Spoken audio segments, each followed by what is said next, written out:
বাবারে, এটাকে বলা হয় হাজের জমিন। হাজের মানে প্রেজেন্ট, হাজের মানে উপস্থিত। অর্থাৎ আমার নবী যদিও মদিনা শরীফে রওজায়ে পাকে সশরীরে আছে, কিন্তু আমার নবীকে আল্লাহ এমন ক্ষমতা দিতেছে, এমন ক্ষমতা দিয়েছে, নবী সারা এক সেকেন্ডের ভিতরে, এক পলকের ভিতরে আল্লাহর 18,000 মখলুককে সায়ার করতে পারে, বলে সুবহানাল্লাহ। এজন্য আমার নবীর জন্য গোটা সৃষ্টি জগৎটা উপস্থিত না অনুপস্থিত? গোটা জমিনটা আমার নবীজি হাদিসের মধ্যে বলেন, ইন্নাল্লাহ জাওয়ালিয়াল আরদা ফারাইতু মাশারিকাহা ওয়া মাগারিবাহা। আল্লাহর এই জমিনটা আমি নবীর জন্য কম্পোজ করে দিয়েছে, সংকুচিত করে দিয়েছে। মাশরিক থেকে মাগরিব, শিমাল থেকে জুনুব। আমি কে দাঁড়াইয়া দেখার প্রয়োজন নাই, আমি নবী বসেই সারা আল্লাহর কুদরি জগৎ দেখি, বলে সুবহানাল্লাহ। ক্ষমতা দিয়েছে কে? আর আওয়াজে বলে দিয়েছে কে? আল্লাহ যদি ক্ষমতা দেয়, সেই আল্লাহই বলতেছে আসসালামু আলাইকা। এটা বলেছে আমার আল্লাহ। কোথায় বলেছে? নূরের জগতে। কোন জগতে? কোন জগতে? নূরের জগতে আমার নবীকে আল্লাহ সালাম দিয়েছে। কোন জগতে? আল্লাহ বলে, বন্ধু শুনবো আপনার জাসাইবে, বলুন জাসাইবে তাফাইবে, জাসাইবে তাফাইবে, করব না কো পরেশান মুদের রাসূল আল্লাহর মেঘ। বলেন আমরা বড় ভাগ্যবান মুদের রাসূল। একটু আওয়াজ করে বলা যাবে না বাবা? মহব্বত বলে, আমরা বড় ভাগ্যবান মোদের রাসূল। গেলেন নবী খোদার আরশে, আরশ বলে নবীর সকাশে, ইয়া রাসূলুল্লাহ, ইয়া হাবিবাল্লাহ।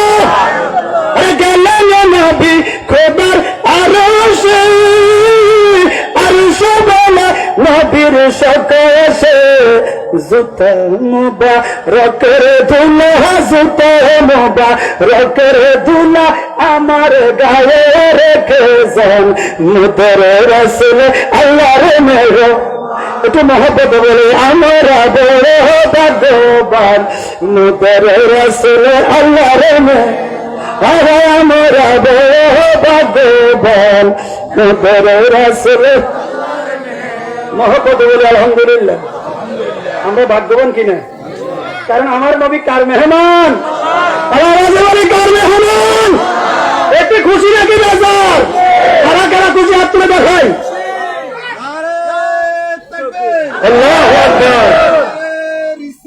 ইয়া রাসূলুল্লাহ, ইয়া গাউসুল আজম দস্তগীর, জিন্দাবাদ জিন্দাবাদ। মহব্বত বলি আলহামদুলিল্লাহ, আর আওয়াজে বলি আলহামদুলিল্লাহ।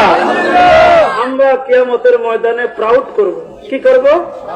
প্রাউড মানে আমরা অহংকার করব, গর্ব করব, অন্য নবী উম্মতের সাথে গল্প করব। হে আদম নবীর উম্মত তোমরা কি জানো? হে মুসা নবীর উম্মত তোমরা কি জানো? তোমাদের নবী আছে আসমানে, এর বেশি যাইতে পারেনি। কিন্তু আমার হাবিবুল্লাহ কোথায় জানো? আমার হাবিবুল্লাহ আল্লাহর আরশে আজিম পর্যন্ত লামকাম, যেখানে কেউ যেতে পারে না, সেখানে আমার নবী দিয়েছে, বলি সুবহানাল্লাহ। কে দিয়েছে? আমার নবী দিয়েছে। কে দিয়েছে?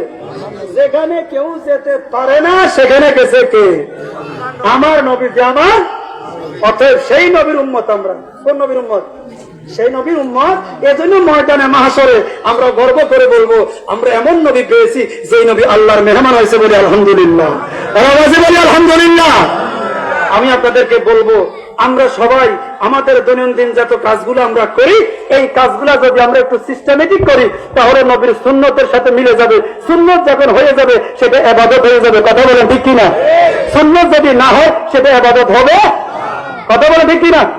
সুন্নতের সাথে যখন মিলে যাবে, ঘর থেকে বের হয়েছেন, দোয়া করবেন বিসমিল্লাহে তাওয়াক্কালতু, আছে কিনা? ঘর থেকে বের হয়েছেন কার নামের উপরে? আল্লাহর নামের উপরে। আপনি টয়লেটে ঢুকছেন, কোন পা? ডাইন পা না বাম পা? বাম পা। কি বলবেন? আল্লাহুম্মা ইন্নী আউযু বিকা।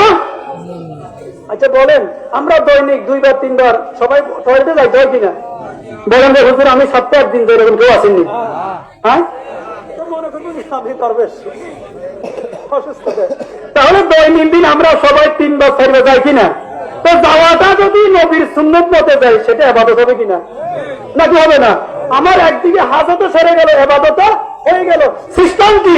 বাম পায়ে ঢুকবো, ঢুকার দোয়া করবো, আল্লাহুম্মা ইন্নী আউযু বিকা মিনাল খুবুসি ওয়াল খাবাইস ওয়াল। আবার ডাইন পা দিয়ে বের হবো, হাতে সেরে কোন পা দিয়ে? ডাইন পা দিয়ে বের হবো। কি করবো? গুফরানাকা আলহামদুলিল্লাহি আযহাবা আন্নিল আযা ওয়া আফানি। এতটুকু না পারেন, শুধু বলবেন গুফরানাক, গুফরা। তারপর আদায় হয়ে মসজিদে ঢুকছেন, কোন পা দিয়ে ঢুকবেন? ডাইন পা। দোয়া আছে কিনা? বিসমিল্লাহ ওয়াস সালাতু ওয়াস সালামু আলা রাসূলিল্লাহ আল্লাহুম্মা ইফতাহ লি আবওয়াব রাহমাতিক। আল্লাহ তোমার নাম নিলাম, তোমার বন্ধুকে সালাম দিলাম, আমাদের জন্য রহমতের দরজাগুলো খুলে দাও। সুবহানাল্লাহ বলে। দোয়া আছে কিনা? মসজিদ থেকে বের হয়েছেন, সেখানে বের হবেন বাম পা দিয়ে। কোন পা? নাই মনে হয় দৈনিক একবার যাই না মুসল্লি এখানে আসেনি বাবা, আসেনি? তাও কতক্ষণ? 5 মিনিট। কতক্ষণ? যদি মিলাদ শরীফ থাকে তাহলে একটু বাড়ে সময়, আর না হলে কয় মিনিট? 5 মিনিট। হুজুর সালাম ফিরেছে, বাম দিকে হুড়ে ছিঁড়ে শেষ নাই, জোর মারছে, মনে হয় যে তাকে মনে কেউ দাওয়া করতেছে। এরকম মুসল্লি আমার এই উপস্থিতির মধ্যে আসেনি। আল্লাহ যদি থাকে আল্লাহ হেদায়েত দান করো, বলি আমিন। মসজিদে যাবেন আগে, বের হবেন পরে। যাবেন কি? মসজিদে একটু যদি 10টা মিনিট বেশি থাকতে পারেন, আপনার লাভ নাকি লস? মসজিদ থেকে বাইরে হয়েছেন, মনে করবেন গুনাহ শুরু হয়ে গেছে। মসজিদে যতক্ষণ আছেন এতক্ষণ আপনি রহমতের ভিতরে আছেন। কোথায়? তখন আপনি মিথ্যা কথা বলার সুযোগ আছে, গীবত করার সুযোগ আছে, পরনিন্দা করার সুযোগ আছে, সমালোচনা করার সুযোগ আছে। কারণ কোথায় আছেন? মসজিদে। কোথায় আছেন? তাহলে মসজিদে যে যত বেশি সময় দিবে তার জন্য ইবাদত কম নাকি বেশি? বলবো বাবা, আপনার কোনো কাজ কাম নাই, সারা জীবন পরিশ্রম করছেন, একটু এখন একটু কামটা কমাই দেন। অনেক মুরব্বী আছে, আল্লাহ মসজিদে গেলে চেয়ার টোকায়, কি টোকায়, কিন্তু হাতরা আলে গেলে জায়গাতে খুব মারে, আরেকজনের লাইসে গাড়ি গেলায়। আসেনি আসেনি, আল্লাহ জানে কি অবস্থা। কাকু আমরা তো মসজিদে গেলে চেয়ার টোকান, কি টোকান?